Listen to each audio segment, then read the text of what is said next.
This is Relationship 360. Most definitely, I'm standing in for Nini until she shows up. Most definitely, yes. And I am not alone. I have Barrister Olumide. You guys will know him.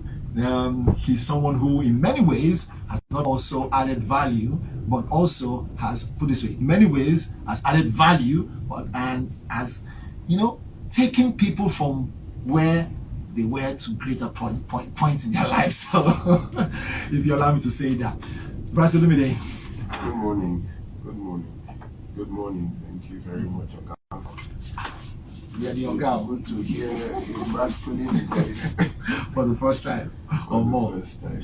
All right, on the show. Yes, and also along with me this morning is my wife. Of course. Lady. Good morning, everybody. And my daughter. Tayo. Good morning, everybody. So you came well prepared. Yeah, it's Christmas, so first of all, I would like to wish everyone a Merry Christmas in advance on behalf of myself and my family, and also vow. Well received. Merry Christmas. I want to thank everyone who has been with us. We have at least listenership to Relationship 360 has grown beyond even what I could have imagined in the past 1 year. I want to thank everyone who has been referring, telling people. I have so many people, and my friend said I should listen. There are various compounds. There's this gentleman who sent me a recording of bringing his radio outside his compound, into his compound, and calling neighbors to come and sit down to listen. I want to appreciate everyone for all the phone calls. I appreciate you for all the support, all the goodwill, all the prayers. Thank you for the outpouring of love. I really appreciate it. So what do you have today? Today is something I have titled The Calling. It's a very, excuse me, it's a very different, sensitive matter that has been coming up again and again, but for some reason or the other, I don't think I have dealt with it, but it has now become something that has led to so many other things, and I think it is time I talked about it. I have titled it The Calling. Now, this simply is more about Christianity. It happens a lot in the Christian faith, and I would explain. Let me describe. A woman calls me up and tells me that she's tired of carrying the load of the house. She's the one paying the rent, she's the one paying the school fees, she's the one doing this, providing food, and each time she talks to the husband, she has no support. So I would now ask, so what does your husband do? And what she would say is, he's a pastor. And I would say, well, does that mean that he cannot support? Say, well, he said God told him that he should be a pastor, so he has no other source of income but being a pastor. I have several who just got back one day and found out that their husbands had resigned from their jobs because they got a call to be a pastor, that God told them that they should be a pastor. So they resigned from their jobs and then into what they call full-time ministry, or they are now full-time pastors. So it has grown to an extent now that this year alone, over 18 that we handled have left their marriages because of the sheer pressure on the wife when the husband decides to go into ministry, leaving the responsibility on the wife alone. Some are being paid by their ministry, and I interviewed some of them. Most of them were paid under 50,000 naira, like 25, 20 by the churches. Some are given accommodation by the churches, but with accommodation comes like 30 or 40. Most of them were under 50,000 naira. Having 3 children who would go to school, having a wife, having provide food, having to. But what they say is that I'm a pastor. I am into full time. You know, when you hear the word full time, it is an acronym for someone. I wouldn't say a jobless pastor, but a pastor who has no other source of income but the ministry. Some are not even paid. I have one who has never been paid a dime in 7 years, but a pastor with a family. So now I think we should discuss this. Does who is a pastor, and does being a pastor mean that you cannot have a job?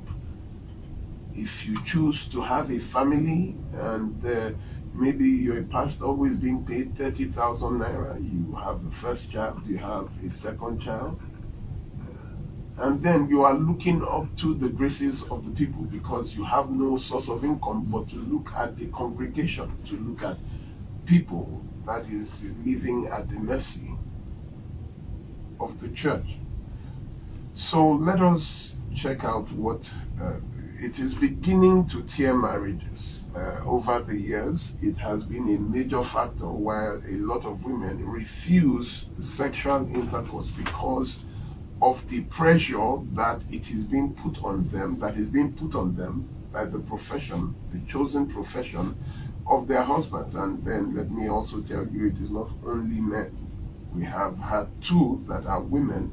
In fact, one was a banker who just resigned. The husband did not know until 2 months after that the wife had resigned from her job because she says she heard a voice that told her that she should go into ministry. So she resigned. And the husband is, I cannot carry this alone. You know, it is much. The rent, feeding, even taking care of her clothes, you know. So now let us go where this topic is leading. Who is a pastor, and does a pastor mean that you cannot have a job or a business, a skill, a talent, an extra source of income? So, a pastor, the first time the word pastor is mentioned in the Bible is in Ephesians 4:11, which is by an epistle of Paul, who says that this is a faithful saying: if a man desires the position of a bishop. The Greek word for bishop is episkopos, which means overseer and pastor. The first time the word pastor is mentioned in the Bible is in 1 Timothy 3:1. Then, what is a pastor? According to the Collins Dictionary, the word pastor is both a noun and a verb, which means a minister in charge of a church or congregation, or the leader of a Christian congregation who gives advice and counsel to people and the community. The other word for pastor is overseer. The word pastor is derived from a Latin noun, which is also pastor, which means shepherd, and from the verb pasere, which means to lead to pasture or cause to eat. That is, to cause someone to eat. Then it also means to lead to pasture, like he leads us. Is it by the green to the green pasture or something like that? A pastor leads to pasture. That means their job is to feed. So we look at this. Who is a pastor? Ephesians 4:11 says, and he gave some apostles, some prophets, some evangelists, some pastors, and then some teachers. There are 5 offices regarded in the Bible for Christian positions, in leadership positions in the hierarchy of Christianity. The first are the apostles. Now, an apostle means someone who is sent. The word is derived from the Greek word apostolos, which means one who is sent, or the first advocates of an important belief or system. So apostles are the first set of people. That is why we call them the 12 apostles, because they were the first set of people that were chosen. So apostle means one who is sent. The next is the prophet, which comes from the Greek word for spokesman, which means someone who speaks on behalf of God, or someone that foretells future events, a predictor. That is apostles, prophets. Then number 3 is evangelist, which means bearer of glad tidings, preaching or announcing or communicating the gospel and salvation. So number 3 is the bearer of glad tidings. Number 4 is the pastor. And the pastor means a leader of a congregation. That is number 4. It is almost the last in the hierarchy of the leadership. Then number 5 is the teacher, which means an instructor, a preceptor, a tutor. Someone with deep knowledge of a subject. It fills the office of instruction. Well, a lot of people say that, refer to me as a teacher, but the funny thing is that 45 times in the entire New Testament, Jesus is referred to as the teacher. Funny enough, the teacher is the least in rank in the offices, but the highest in authority.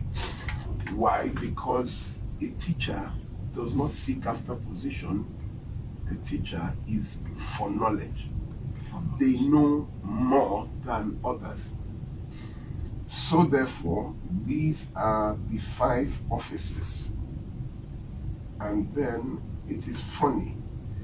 When you look at the word pastor, and when you look at how it is now, of all the 4 offices, that of the pastor is the one that is described in 1 Timothy chapter 3 verse 1, which says, "This is a faithful saying, if a man desires the position of a bishop," that is an overseer, "he desires a good thing." Now, of all the positions in church, that of the pastor is the only one that does not need a calling. That is why I have titled this, The Calling. Thank you very much. Welcome. Merry Christmas. Thank you so much. Same to you. So firstly, 1 Timothy shows that the office and position of a pastor is not necessarily a call, but can also be by desire, because 1 Timothy 3 verse 1 says, "This is a true saying. If a man desire the office of a bishop, he desires a good thing. Then a bishop must be blameless, the husband of one wife, vigilant, sober." And it goes on to describe the qualities you must have before you can become a pastor, the desire. So here it shows you that not all pastors are called, but some desire to be. In fact, there are more that become pastors out of desire than by call.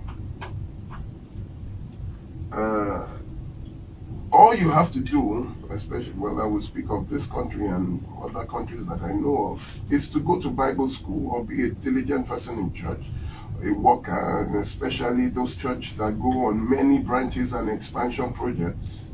They appoint a lot of people as pastors, which makes the position to be very volatile, because in all the 5 offices mentioned by Paul, only that of the pastor can be by desire and not calling. That is why we have more atrocities in the office of a pastor than any other office here, because more are by desire than by calling or capacity.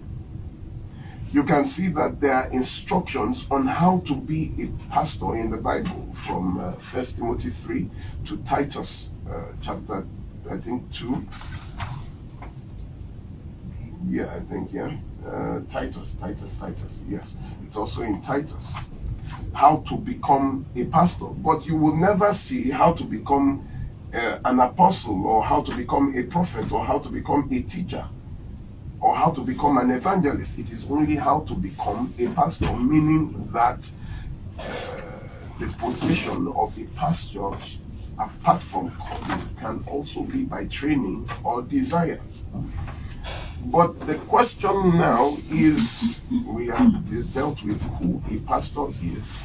The question now is that should a pastor have a job, or should a pastor be able to take care of his family financially? When you now look at 1 Timothy chapter 3 verse 4, I'm so sorry to others, to those non-Christians, but this is a problem that we have to deal with. 1 Timothy chapter 3 verse 4 says, one that rules well his own house, having his children in subjection with all gravity. 5 says, if a man know not how to rule his own house, how shall he take care of the church of God? The New International Version and the New Living Translation says he must manage his own house well. He must be able to manage his own house well. For if a man does not know how to manage his own house, how shall he be able to manage the house of God? So it tells you that the job of a pastor actually begins from his home, then to the church, and not from the church to the home. So the first job of a pastor is his home. The word manage is a verb meaning to handle or direct with a degree of skill, to exercise executive, administrative, and supervisory direction. The work of a manager is to grow a business and to make profit. So if you are expected to manage your home as a condition before you can be a pastor, it means that you are to provide executive, administrative, and supervisory functions in your home. The function of a pastor starts from his home.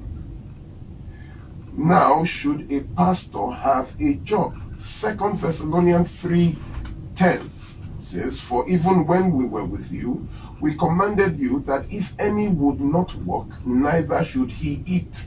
Now, this is Paul the apostle telling all the others of the 5 other offices included that you must have a work, a job, a skill, a talent that provides money, that enables you to have an added income into the family. Let us look at 1 Timothy 5:8. But if a man provide not for his own, especially those of his own house, he has denied the faith and is worse than an infidel. It is amazing that there is no such thing in the Bible as full-time pastor. A pastor is a pastor. There is no sub-qualification as full-time. What you have come to form is an acronym for a pastor that does not have any other work, is referred to as a full-time pastor, which is not a biblical qualification. The moment you're a pastor, you are a pastor. There is no half-time pastor, full-time pastor. You're a man. There is no half-time man or full-time man. You are generation. There is. You People used to wake up today and feel like a man tomorrow to stay there. Honestly, things were seen. But carry on, please. So this is the issue. The 12 disciples were Simon, who was called Peter, Andrew his brother, James the son of Zebedee, John his brother, Philip, Bartholomew, Thomas, Matthew, James, Thaddeus, Simon the Zealot, and Judas Iscariot. Andrew, Peter, James, John, Thomas, Philip were fishermen. They had their jobs. Matthew was a tax collector.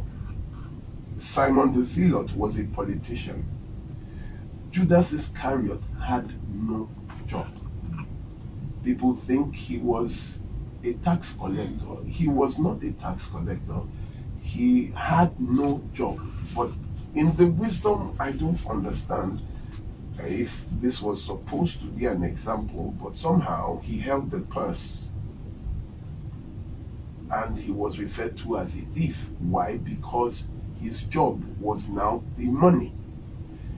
That is why the character there became that he could sell Jesus for silver.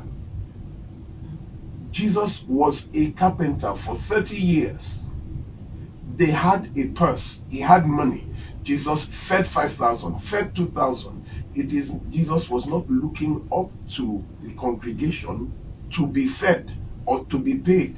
And neither were any of the disciples. They all had their jobs. Judas, along with, I think, one who could not find his profession, I think that was it Thaddeus, were the only two or so that did not have a job. Joblessness leaves room for vices, especially when a pastor sees the congregation as a means of income. You can be the main pastor. You can be a subordinate pastor. The issue is that whatever position you are, you must be able to provide for your house. Now, this is my issue. When you say God called you or your pastor called you, you know, a lot of pastors make other pastors. They call and say, come and serve with me. They ordain them. But what is the source of income of the person you are ordaining? You pay him 20,000 and you know he has 3 wives, and 3 children and a wife. He has to pay rent. How do you think he is going to pay? When you tell him to leave his job, then, you know, I have seen, there was a gentleman that came to my office because he believed that he had a calling. He, instead of writing his JAMB, he went to the school of theology. So now as a man, things are not going well and he has no education to fall back on. He had the time and the chance. Who told you that you cannot go to school and be a pastor at the same time? Who told you it is not in the Bible that pastors cannot work or should not take care of the home? In fact, it tells you that the job of a pastor begins from his house, to be able to provide from his house. 1 Timothy 3:4 says, a man that rules his own house, that manages his own house. If a man, in 1 Timothy 3:5, if a man does not know how to manage his own house, how can he take care of God's people? And this is where the problem begins.